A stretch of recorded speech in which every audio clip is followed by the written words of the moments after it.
안녕하세요.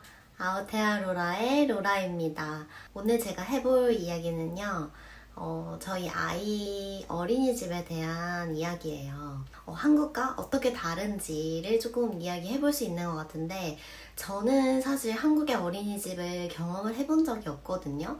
그래서 여러분들이 이야기를 한번 들어보시고, 아, 한국하고 뉴질랜드하고 이렇게 다르구나 라고 비교를 해보실 수 있을 것 같아요.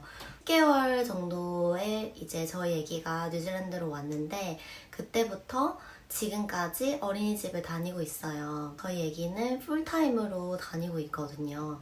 조금 특이한 점은 그 어린이집을 약간 시간을 정해서 쇼타임으로 다닐 수도 있고, 요일을 정해서 내가 필요한 요일에만 보낼 수도 있고 이러기는 해요. 일단 저희는 지금 집 근처에 어린이집을 보내고 있는데 주당 약 330불 정도의 금액을 내고 있어요. 물론 뭐 나라에서 들어오는 지원금이라든지 이런 것들이 있지만 기본적인 금액이 시작되는 거는 330불. 그래도 만족을 하면서 다니고 있었는데 뭐 여러 가지 이유들로 인해서 저희가 어린이집을 옮겨야겠다라고 결정을 했거든요.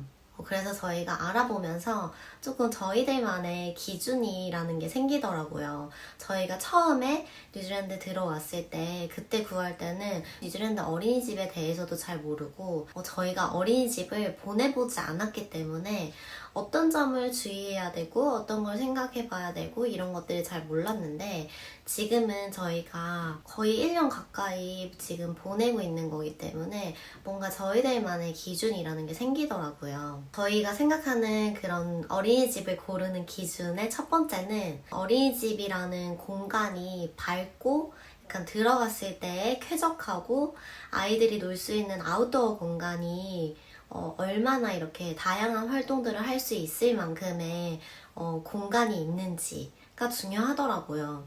뭐 이거는 저의 개인적인 거일 수도 있는데 저는 공간에 햇빛이 많이 들어오는 거를 되게 중요하게 생각하는 사람이거든요. 이제 어린이집에 갔을 때 이제 저희 아이가 생활할 공간에 햇볕이 얼마나 들어오는지 제가 이거를 되게 중요하게 보더라고요. 어린이집을 갈 때마다 뭔가 어두침침하고 약간 곰팡이 냄새가 나는 것 같고 이러면은 좀 뭔가 모든 시설이 다 괜찮다고 해도 좀 보내기에 조금 주저함이 생기더라고요. 두 번째로는 선생님들이나 학생들의 그 내셔널리티가 얼마나 다양한지 좀 이거를 보게 되는 것 같아요. 왜냐하면 저희는 한국에서 살아가는 게 아니고 뉴질랜드라는 곳에서 생활을 해야 되고 이곳에는 굉장히 다양한 인종의 사람들이 살아가고 있잖아요. 그래서 아이가 그런 것들에 조금 더 익숙하고 자연스럽게 받아들일 수 있으면 좋겠다라는 생각이 조금 있는 것 같아요. 세 번째 저희 기준은 이거는 저희들만의 기준이기도 한데 저희 아이가 그 열 경련을 해요. 그래서 열에 조금 취약한 아이이기 때문에 그런 거에 대해서 어떤 어린이집에서 액션 플랜을 가지고 있는지 그리고 그런 패브릭 시저를 경험해본 어린이집인지 이런 것들이 저희한테는 좀 중요하더라고요. 왜냐면 저희 아기는 열에 조금 취약하다 보니 열이 조금만 오른다 싶으면은 저희는 약을 빨리 먹이거든요. 그러니까 남들보다 열이 났을 때 빠르게 대처를 해야 하는데 이런 것들에 대해서 얼마나 지원을 해줄 수 있는지 저희 아이가 필요한 시점에 약을 줄 수 있는지 그리고 저희 아이가 경련을 할 때 어떻게 도움을 줄 수 있는지 이런 것들을 좀 자세하게 물어보는 편이에요. 그리고 또 중요한 점은 이제 fee가 얼마인지 그러니까 저희는 외벌이이고 저희 남편만 돈을 벌고 있고 저는 학생이기 때문에 그런 부분에 대해서 조금 더 민감하게 반응을 할 수밖에 없는 것 같아요. 그리고 또 식단 구성이 얼마나 잘 되어 있는지 뭔가 식단 같은 경우에도 처음에는 몰랐어요. 여기 아이들은 뭘 먹지? 약간 이런 생각은 하긴 했지만 어린이집에서 무슨 음식을 해줄까? 이런 것들에 대해서 전혀 알지 못했기 때문에 어떻게 물어봐야 할지 약간 이런 것들에 대해서 하나도 모르는 상태에서 시작을 했는데 지금은 어떠한 식으로 나오는구나 정도는 아니까 딱 가서 보면은 이 어린이집은 되게 신경을 많이 쓰는구나 이런 것들이 눈에 보이더라고요. 저희가 이번에 어린이집을 이제 알아보면서 4군데의 어린이집을 방문을 해서 이제 그 어린이집을 둘러보게 됐어요. 첫 번째 어린이집은 생각보다 건물 외형은 되게 햇볕이 많이 들어오는 것 같고 괜찮아 보였는데 딱 들어갔는데 구조가 되게 옛날 집을 개조해서 만든 어린이집이어서 그런지 구조가 굉장히 복잡하고 딱 들어갔을 때 뭔가 약간 음지 같은 느낌이 들더라고요. 뭔가 햇볕이 들어오는 게 아니라 약간 조금 쿰쿰한 냄새가 나고 이런 것들이 약간 좀 X라고 생각을 했고 또 아웃도어 공간이 저희 애기는 지금 어린이집에서는 굉장히 다양한 활동을 많이 하거든요.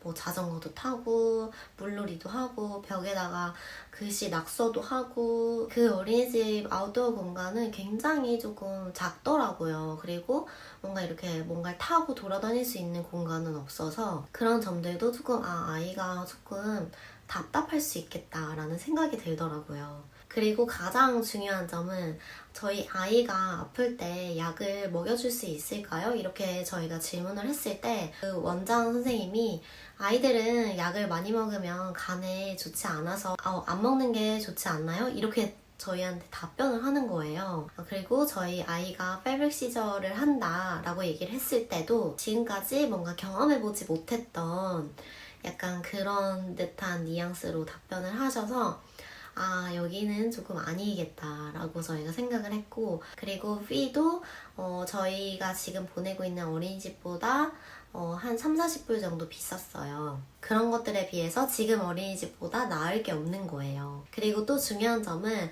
이 뉴질랜드 어린이집은 0세에서 2세, 2세에서 3세, 3세에서 5세 이렇게 나눠져 있는 어린이집이 있고 0세에서 2세 그리고 3세에서 5세 이렇게 나눠져 있는 어린이집이 있는데 이제 2살에서 막 3살이 된 아이들이 5살의 어린이들과 같이 어울려서 논다는 것 자체가 저는 조금 아이들이 힘들지 않을까라는 생각이 들더라고요. 두 번째 간 어린이집에서는 모든 게 다 괜찮았었어요. 근데 fee가 저희가 지금 다니고 있는 어린이집보다 60불에서 70불 정도가 더 비쌌고 그리고 세 번째 어린이집은 되게 새로 지어진 어린이집이고 공간이 굉장히 좋더라고요. 그리고 어린이집 fee도 적당했고 그리고 조금 특이한 점은 남자 선생님들이 계시더라고요. 근데 저는 그게 되게 좋은 점이라고 생각하기도 했었거든요. 남자 선생님들이 있으면은 뭔가 체력적으로 더 좀 맞지 않을까? 약간 이런 기대감이 조금 생기더라고요. 다만 염려가 되는 거는 넓은 공간에 너무 많은 아이들과 조금 치이거나 약간 이런 일들이 조금 있을 수도 있겠다. 약간 이런 생각이 들더라고요. 저희는 마지막 4번째 어린이집을 선택을 했어요. 뉴질랜드는 크리스마스나 뉴이어 헐러데이가 2주 동안 있는데 그러니까 저희가 지금 보내는 어린이집에서는 그런 헐러데이가 있어도 50%는 돈을 내야 하거든요. 근데 지금 저희가 옮기려는 어린이집은 아예 문을 닫으니까 돈을 하나도 받지 않고 저희가 지금 보내는 어린이집 같은 경우에는 만약에 그런 헐러데이를 제외하고도 물론 헐러데이에도 쉬겠다 하면은 50%의 비용을 지불해야 하긴 하지만 저희가 여행을 가서 우리 한 주 빠질게 라고 해도 미리 말해야지 50%의 금액이 할인이 되거든요. 그러니까 완전히 돈을 내지 않는 주는 없는 거예요. 그리고 또 신기한 점은 뉴질랜드 어린이집, 그러니까 뉴질랜드에 이제 이민을 오거나 뭐 한 달 살기 이렇게 오시는 분들이 많잖아요. 초등학교나 중학교, 뭐 고등학교 이런 데까지는 잘은 모르겠지만 어쨌든 학생들이 외국에서 오면은 인터내셔널 피를 받잖아요. 근데 뉴질랜드는 어린이집에는 인터내셔널 피가 없대요.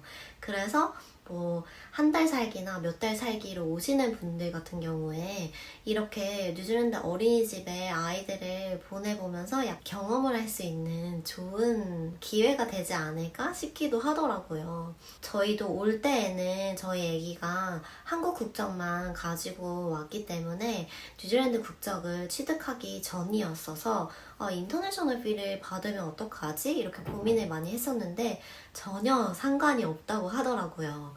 아이를 키우고 있는 입장이기 때문에 어린이집을 어떻게 고르고 어떤 기준을 가지고 선택을 해야 하는지 이제 저희만의 기준을 한번 이야기를 해봤어요. 저희의 이렇게 기준을 보시면서 많은 분들이 새로 어린이집을 보내실 때 이러이러한 기준들을 가지고 보면 좋겠구나 라는 어떤 도움이 될 수 있는 그런 영상이 되기를 바랍니다. 오늘 영상 시청해주셔서 감사합니다.